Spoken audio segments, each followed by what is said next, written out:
네, 안녕하세요. 오늘은 지난 시간에 했던 그 오버나잇 RRP에 관련된 거의 뭐 최종적으로 한번 정리를 해보는 그런 시간을 가져보고자 합니다. 네, 먼저 어제 그 페드 6월 30일자로 페드에서 발표한 것을 보면요, 오버나잇 RRP 규모가 3월 말 이후 4월부터 해가지고 조금씩 천천히 늘어나다가 드디어 거의 1조 달러에 가깝게 증가했던 것을 볼 수가 있습니다. 어, 어제 최종 오버나잇 RRP의 잔고는 9,900억 달러, 뭐 어마어마한 규모의 그 오버나잇 RRP가 그 거래가 됐는데요. 이거는 제가 6월 20일, 그러니까 열흘 전에 예상한 규모하고 뭐 상당히 근접했다고 생각을 합니다. 그때 예상했던 거는 저는 뭐 이리저리 다 더할 거 더하고 뺄 거 빼고 해서 한 9,400억 달러 정도 그 페드 이 오버나잇 RRP 물량이 6월 말에는 그 정도가 될 것이다. 뭐 이 정도로 예측을 했었는데요. 생각보다 좀 많이 갔음을 알 수가 있습니다. 한 500억 달러 정도 더 이렇게 그 여기에서 플러스 한 것만큼 더 체결을 했는데요. 이런 것들이 향후 이 단기 금융시장, 우리 보통 이런 시장을 우리는 단기 금융시장 이렇게 표현을 하는데요. 이거를 뭐 영어에서는 그쪽 사람들은 머니마켓이라고 이렇게 부릅니다. 머니마켓. 머니마켓 말고 이거하고 대별되는 개념으로는 캐피탈 마켓이 있는데요. 그 차이는 머니마켓이라는 것은 채권이긴 하지만 굉장히 그 현금에 가까운, 그러니까 만기가 짧은 것들이겠죠. 뭐 만기 하루짜리, 오버나잇 그 레포 시장이라는 게 보통 오버나잇이니까 만기 하루짜리인 거죠. 그러니까 뭐 그런 거, 뭐 일주일짜리, 뭐 한 달짜리 이런 것들이 주로 이제 거래되는 시장인데요. 요런 이제 그 오버나잇 마켓이, 오버나잇 RRP 시장이, 영래포 시장이 이렇게 급격하게 늘어나고 향후 또 어떻게 될 것인가, 또 이것이 단기 금융시장 또는 머니마켓 또는 향후 전체 금융시장에 그 가져오게 될 어떤 그런 영향들은 어떤 것인가, 그런 거에 대해서 한번 살펴보도록 하겠습니다. 먼저 이 페드의 단기 이자율 정책, 즉 머니마켓에서의 이자율 정책을 보려면요, 위기 이전, 즉 2008년 금융위기 이전과 2008년 금융위기 이후에 차이점들이 상당히 많이 나는데요. 지금은 뭐 금융위기 이후의 시기인데 그 전에 페드가 주요하게 봤던 것들 또는 그런 정책들이 그 움직이는 그 실제 시장에서 구현되는 그런 것들이 많은 변화가 있었습니다. 그러려면은 그런 것들을 변화를 우리가 한번 좀 잘 살펴보면은 지금 페드의 정책이 어떤 식으로, 특히 단기 금융 시장에서는 어떤 식으로 이루어지고 있는지 아마 이해하는데 좀 도움이 되지 않을까 생각을 합니다. 먼저 페드가 관심을 갖는 여러 가지, 연준이 관심을 갖는 여러 가지 이자율들이 있는데요. 그 이자율들을 한번 보면요, IOER, 요거는 초과 지급 준비금. 요즘은 이제 초과 지급 준비금이란 말을 별로 안 써요. 왜냐면은 올해 3월부터 초과 지급 준비금하고 준비금 그 기준은 그냥 그 필요 준비금하고 그 사이에 아무런 적이 없습니다. 그래서 지금 그냥 뭐 이제 보통 이제 초과 지급 준비금 이렇게 얘기를 하니까 저기도 그냥 IOER 이렇게 할게요. 요거는 지금 0.15%로 올렸죠. 그 다음에 EFFR, 요거 매우 중요한 겁니다. 요게 왜 중요하냐면 어떻게 보면 페드는 거의 목숨을 걸고 이 EFFR이 어떻게 움직이는가, 그거에 관련된 것들을 예의주시를 하고 그거를 어떻게 안정적으로 유지를 할 것인가, 페드의 모든 신경이 거기 가 있다고 보시면 됩니다. 이건 뭐 실효 연방 기금 금리라는데 Effective Federal Funds Rate, 뭐 이렇게 부릅니다. 그 다음에 우리가 또 요즘 뜨거운 이슈인 오버나잇 RRP 레이트, 그 이자율이 있겠죠. 그 다음에 또 중요한 거는 리포 시장에서 거래되는 레포 레이트가 있겠죠. 자, 여기에서 요걸 딱 구분해 보면은 요 앞에 세 개하고 뒤에 리포레이트 이렇게 크게 구분할 수가 있는데, 요거 다 단기 이자율인데 레포 시장에서는 정말 모든 사람들이 거래한다 이렇게 생각하시면 됩니다. 예를 들어 헤지 펀드도 거기에서 단기 자금을 조달하기 위해서 거래하고, 실제 일반 회사들도 여기에서 돈을 뭐 내가 올해 좀 갑자기 수익이 많이 났다, 근데 이 돈을 어떻게 굴릴까 해서 은행에 넣으려고 그랬더니 요즘 미국 은행들은, 큰 은행들은 예금을 안 받죠. 그러니까 그럼 좀 작은데 그 다른 투자처가 필요한데, 그때 여기 레포 시장에서 많이 하게 됩니다. 요 앞에 세 개는 연준이 관리하는 뭐 그런 이자율이라고 보시면 되고요. 뒤에 레포 시장은 실제 경제 주체들이 참가해서 만들어내는 그런 이자율이라고 할 수가 있겠죠.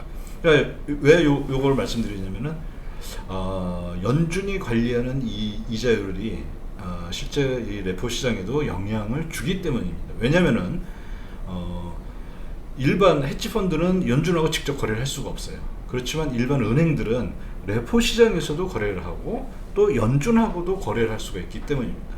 즉 그래서 연준의 이자율이 크게 이 실물 경제에 이렇게 딱 1대1 이게 딱 맞아가지고, 연준이 뭐 예를 들어 이자율 1% 올리면은 레포 시장도 1% 올라가고 딱 1대1 매칭은 안 되겠지만은 그래도 큰 영향은 미친다, 이렇게 알아두시면 될 것 같습니다. 먼저 이 FFR, 실효 연방 기금 금리라고 불리는 거, 이것은 은행 간끼리의 거래입니다. 즉 뭐냐면은 이제 위기 이전에는 연준의 그 초과 지급 준비금이 그게 굉장히 양이 작았어요. 나중에 보시면 알겠지만 한 15억 달러 뭐 이 정도 수준이었습니다. 그래서 왔다 갔다 하는 정도였는데요. 위기 이전에는 은행들의 은행 업무에서 크게 중요한 업무가 있는데, 뭐 하나는 예금과 대출에 관한 업무겠죠. 대출을 어디다 잘할 것이냐. 이건 수익성하고 직결이 되니까 매우 중요하죠. 그런데 그것만큼 또 중요한 그 업무는 뭐가 있었냐면요. 지급 준비금을 맞추는 거예요. 예를 들어 지급 준비금이 10%다. 그런데 내 자산, 은행의 자산은 대부분 대출이겠죠. 자산이 100억이다. 그런데 그러면은 10%의 지급 준비금이 있어야 된다는 건 뭐냐면은 그 10억은 최소 10억은 지급 준비금으로 갖고 있어야 된다는 거예요. 근데 이걸 이제 지급 준비금은 외부에서 어떤 고객이 은행에 예금을 하면 늘어납니다. 그만큼.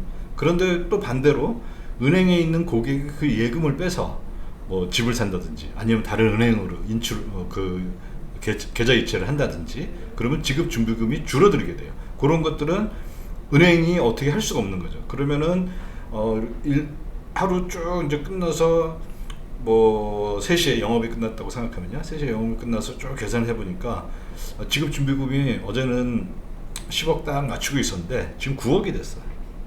예를 들자면요. 그러면 1억이 모자라잖아요. 그러면 이 1억 모자라는 것을 다른 은행한테 물어보는 거예요. 너네 지급 준비금 얼마에 여유 좀 있어? 그러면 또 어떤 은행은 그 고객이 예를 들어 이제 예금을 갑자기 1억을 더 해가지고 지급 준비금이 남아돌게 되겠죠. 위기 이전에는 그런 지급 준비금에 대해서 이자를 지불하지 않았어요. 그러니까 은행의 입장에서는 지급 준비금을 최대한 아주 타이트하게 딱 필요한 것만 딱 갖고 있으려고 하는 의지가 많겠죠. 그러면은 지급 준비금이 모자라는 은행하고 그게 많이 남아도는 은행하고 서로 거래를 합니다. 그래서 연준한테 보고하죠. 네, 오늘 지급 준비금 10% 잘 맞췄습니다. 만약에 이걸 맞추지 못하면은 뭐 한두 번이야 용서가 되겠지만, 여러 번 이게 지급 준비금 맞추지 못한다, 그럼 연준이 앞으로 잘해, 아니면 이거 안 하면 뭐 은행업 이 박탈을 할 거야, 뭐 그런 식으로 어떤 페널티가 주어지기 때문에 이건 매우 중요한 일이었어요. 그런 것들을 은행끼리 이렇게 서로 거래하는 시장이 바로 이 시장에서 그 이자율이 결정이 되겠죠. 수요와 공급에 의해서. 그게 바로 이 FFR입니다. 이거는 뭐 단기예요. 그리고 여기에서 중요한 거는 이 거래를 할 때는 예를 들어 우리나라 치면 뭐 국민은행하고 그다음에 뭐 기업은행하고 이런 거래가 우리나라에서도 활발히 이루어지고 있는데요. 여기서는 국민은행이 기업은행한테 이제 만약에 이제 돈을 빌려줬어요. 10억을 빌려줬어요. 뭐 1억을 빌려줬어요. 그러면은 국민은행이 기업은행한테 야 나 너 못 믿겠으니까 담보를 내놔라 그러진 않겠죠. 왜냐하면 여기서는 정말 거대한 대형 은행들이 서로 거래하는 데이기 때문에 신용을 기반으로 합니다. 담보가 필요가 없습니다. 여기에서는 담보 없이 그냥 신용을 기반으로 하는 거고, 이게 바로 뭐 리보라고 하기도 하는, 라이보라고 하기도 하는 그거와 매우 유사한 구조를 갖고 있어요. 그러니까 이게 리보가 우리가 보통 하는 게 뭐냐면 런던에서 거래되는 인터뱅크 은행 간 오퍼드 레이트, 은행 간 서로 돈을 똑같은 일입니다. 빌려주고 빌리고 빌려주고 할 때 그때 결정되는 이율인 이자율인데, 역시 여기서도 신용 기반으로 서로 큰 은행들끼리 하는 거니까요. 그런 그 단기 금리들이 이제 결정이 되는데요. 이게 이제 페드가 굉장히 중요하게 생각하는 건데, 왜냐면은 은행의 입장에서는 내가 단기로 돈을 빌릴 때 예를 들어 뭐 이자율이 1%였다. 그러면 이게 은행의 어떤 자금 조달 비용을 대표한다 이렇게 볼 수가 있겠죠. 물론 이거 외에도 예금을 받으면 예금에 대해서 이자를 주었었는데요. 여러분들이 그 좀 의아하겠지만 미국에서는 2000 대략 2013년인가로 제가 기억을 하는데요. 그 금융위기 이전까지는 그 은행이 예금, 그 특히 요구불 예금 있죠. 그 언제든지 찾아갈 수 있는 예금에 대해서 이자를 주는 것이 불법이었어요. 이자를 못 주게 만들었었던 그런 때가 있었어요. 그 이후는 그게 좀 이제 바뀌어졌었는데요. 그게 이제 대공황 이후에 이제 생겼던 아주 오랜 역사를, 거의 80년을 끌어온 아주 오랜 역사를 그 자랑하는 그런 이제 대표적인 뭐 레귤레이션 Q라고 해서 아주 대표적인 그 규제였는데요. 그렇기 때문에 이 단기 시장에서의 그 특히 이 EFFR이라는 것이 은행의 자금 조달 비용을 대표하는 거고, 그 다음에 그렇다면 은행이 이제 그걸 가지고서 대출을 하거나 할 때는 그거보다는 당연히 조금씩 더 높아지겠죠. 그렇기 때문에 이게 어떻게 보면은 미국 시장에서는 실물 경제의 이자율을 결정하는 기초 이자율이 되는 거고, 그래서 페드는 이 이자율에 대해서 어마어마한 관심을 갖고 그거를 안정화시키고, 또는 뭐 경기가 과열되면은 좀 올렸다가 경기가 좀 안 좋아질 것 같으면 낮췄다가 이런 것들을 반복하게 되는 겁니다. 그래서 그다음 이 위기 이전에 페드의 그 전체적인 정책은 요 그림에서 볼 수가 있는데, 이걸 우리는 보통 채널 시스템 또는 코리더 시스템, 뭐 복도 시스템 뭐 이렇게 부릅니다. 그 얘기는 뭐냐면 두 가지 채널이 있는 거예요. 이자율에 상단과 하단이 있어서 연준은 그 아래 이 내부 이 상하단 내에서 그 EFFR이 결정되도록 이 시장을 아주 미세 조정을 하는 거죠. 자, 이거는 언제냐? 초과 지급 준비금이 15억 달러였을 때입니다. 지난번 제가 보여줬던 거는 그냥 전체 지급 준비금, 그거는 이제 요즘처럼 뭐라 그래야 되나요? 지급 준비금, 필요 준비금하고 초과 준비금이 없어진 거를 본 거고요. 이건 옛날 얘기니까 한번 초과 지급 준비금 그걸 그대로 썼습니다. 하한은 IOER이 되겠죠. 그 다음에 상한은 재할인율이라는데요. 이 재할인율은 뭐냐면은 이 페드 펀드 마켓이라는 EFFR이 결정되는, 은행끼리 서로 주고받을 때 받는 이자율이 결정되는 게 요걸 페드 펀드 마켓이라고 하는데, 어떤 은행은 예를 들어 신용이 매우 안 좋아질 수가 있어요. 그 은행들끼리 이제 거래를 하는데 너한테는 도저히 돈을 빌려줄 수 없어. 이자율을 아무리 높여도 너한테는 안 빌려줘. 이런 은행도 생기겠죠. 그럼 그 은행은 결국엔 누구한테 손을 벌리냐면은 페드한테 가가지고 제가 이런 어려움이 있으니까 돈 좀 빌려주세요. 지급 준비금이겠죠. 그걸 빌려주세요 할 때 받는 재할인 그 이자율을 보통 재할인 이자율, 뭐 재할인율 이렇게 부르는데요.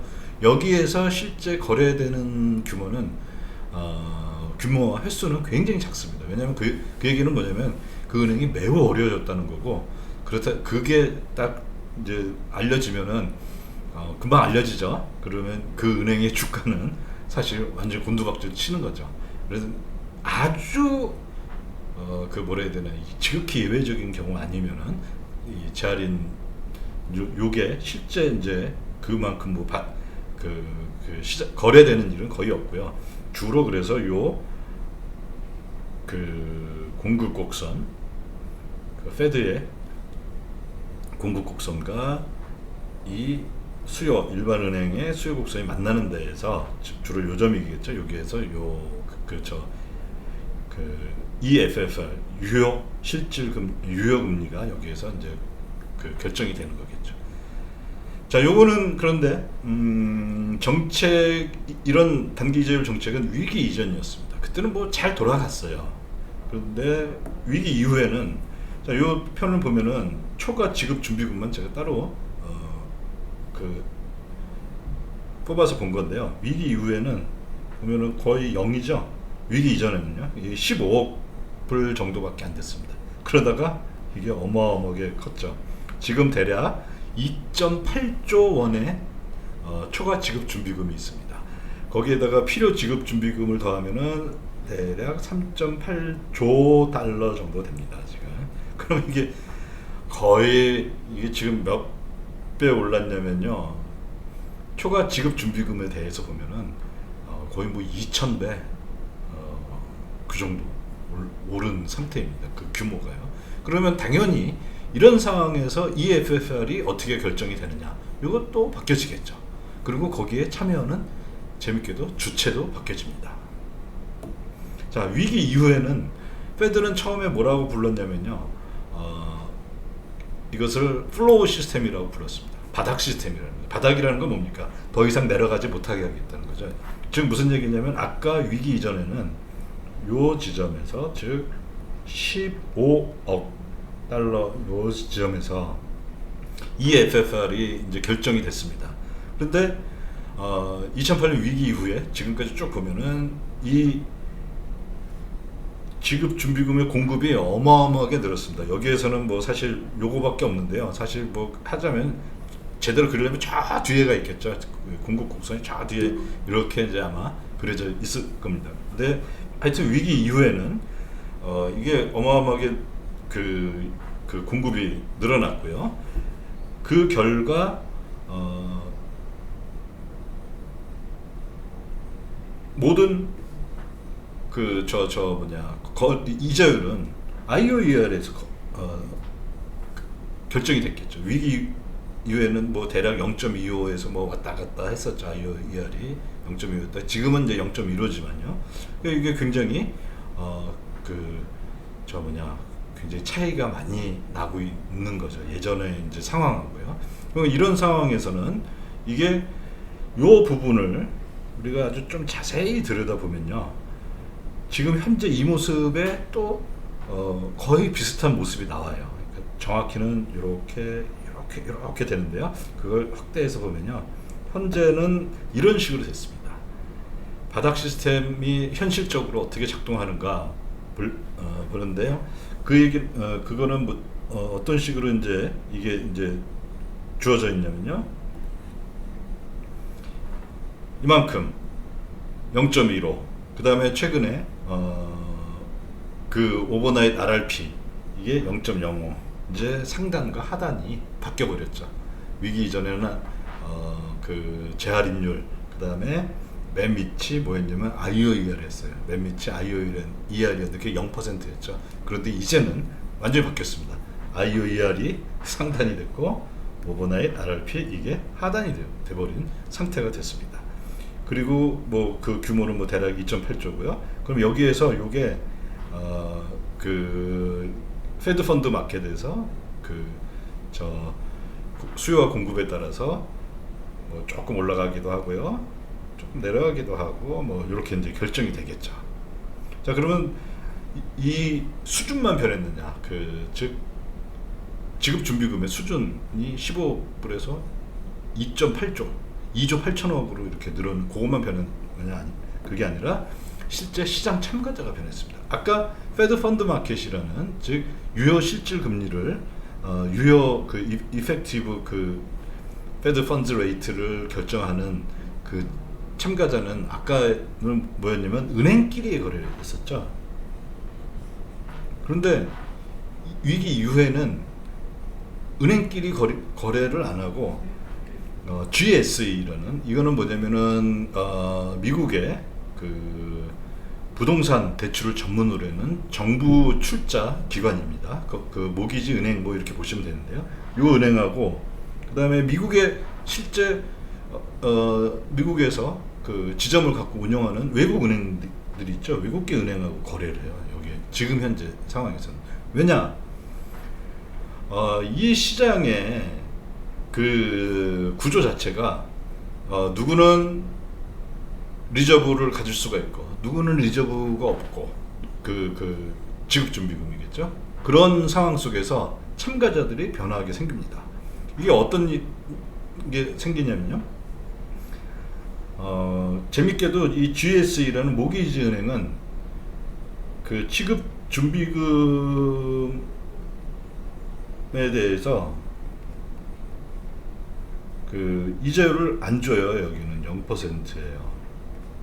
이거는 계속 그래왔습니다. 그러면 무슨 얘기냐면 모기지 은행에 돈이 있어요. 근데 지금 0.15죠. 15%인 IOER에 투자를 할 수가 없는 거예요. 이걸 못 받아요. 그러면 이 사람들은 어떻게 하느냐?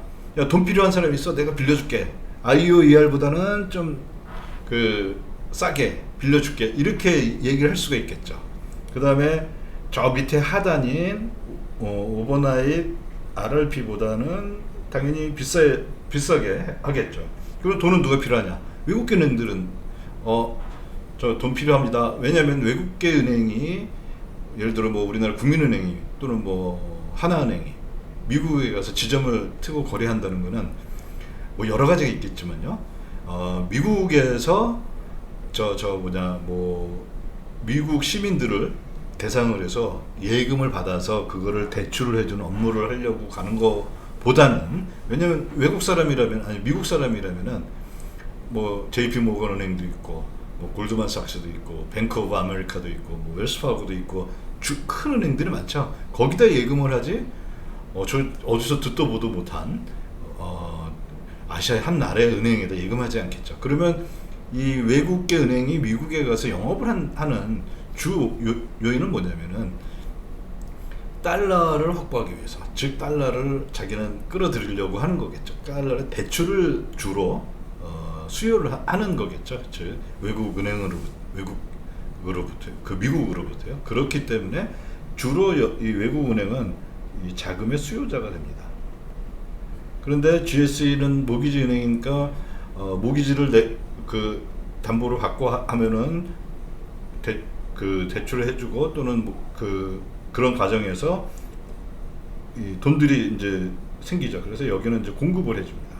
그러면 여기 이제 어떻게 하냐면 외국 은행하고 GSE하고 이게 딱 이해가 맞아떨어진 거예요. GSE는 IOER에 투자를 못하고 그런데 돈은 있고, 근데 외국 은행은 예금을 받을 수가 없으니까 지급준비금에다가 투자를 할 수가 없습니다. 그리고 자기는 주로 또 예금의 자금의 수요자이지 대출자가 아니거든요. 그래서 이 외국 은행은 자금을 필요로 하고 하니까 여기에서 공급과 수요가 이해가 맞아떨어지고, 그러면 이 두 은행 크게 봐서 GSE랑 외국 은행이 만나가지고 뭐를 하냐면은 얼마 줄래? 하면 뭐 IOER보다는 낮고 오버나잇 RRP보다는 높고 대략 지금 보면은 0.15, 0.05니까 0.1 뭐 이 정도 되겠죠.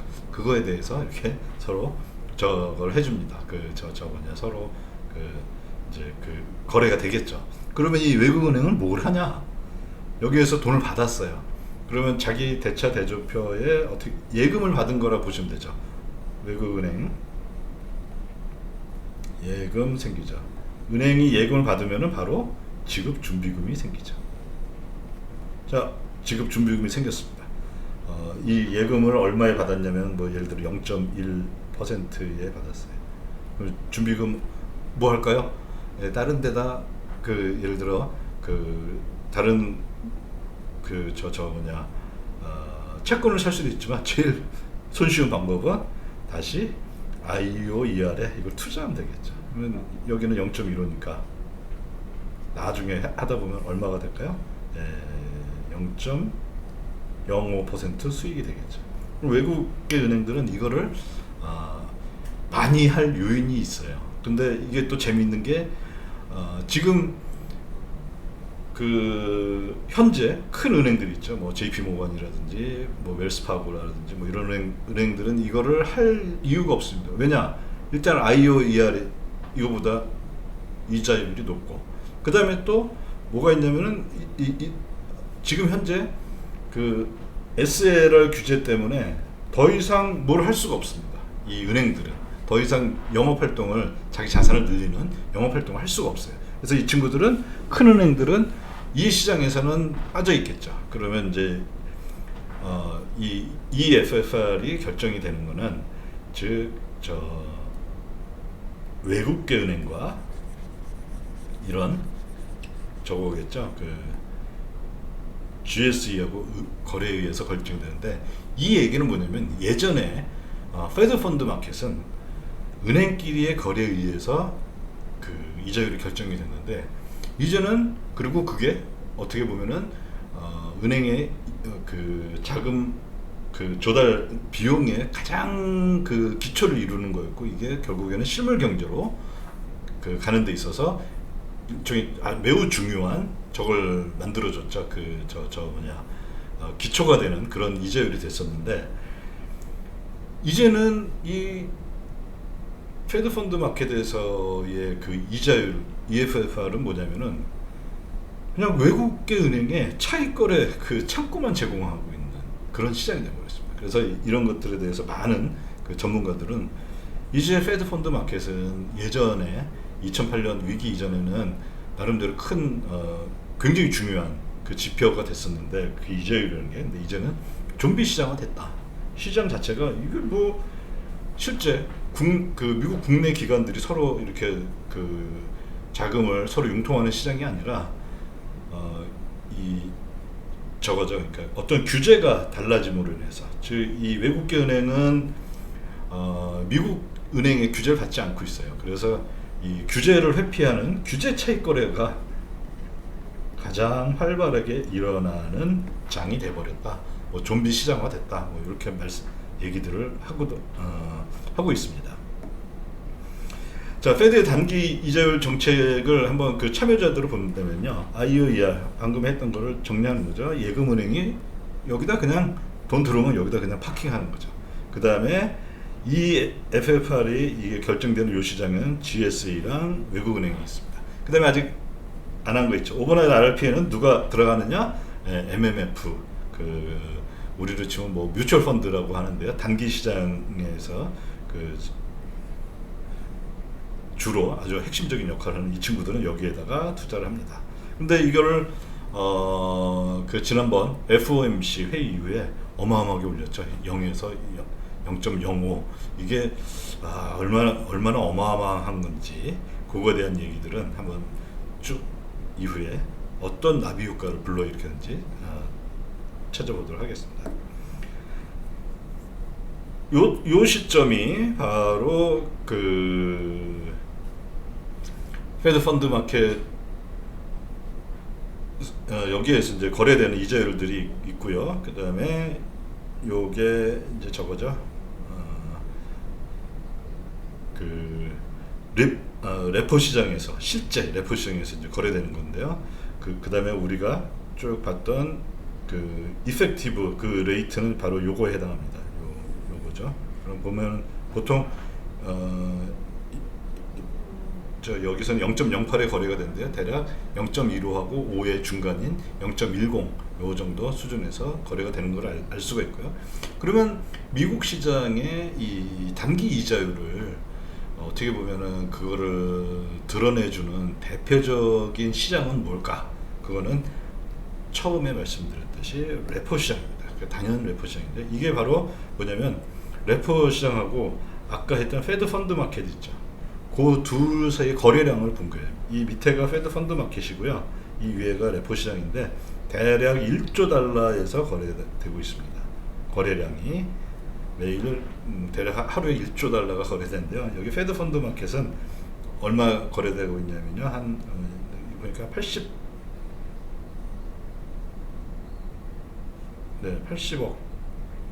80억 정도네요. 80억 달러. 100배가 아니, 100배는 아니고 한 10배가 넘네요. 네. 제가 뭐 좀 잘못 계산을 한 것 같은데 800억. 이게 빌리언이 10억인데 그걸 잘못 계산. 한 대략 10배가 넘는 시장 규모를 보이고 있습니다. 이 얘기는 뭐냐면은 말 그대로 이거는 완전히 이제 좀비 마켓이 돼버렸어요. 그리고 여기서 결정되는 이자율이 사실 어떻게 보면은 어떤 큰 의미를 갖지 못하고 실제 단기 자금이 거래되는 이 레포 시장에서 거래되는 이 이자율이 어떻게 보면은 사실상 중요한 그 이자율 기준이 되지 않나 이렇게 생각을 해봅니다.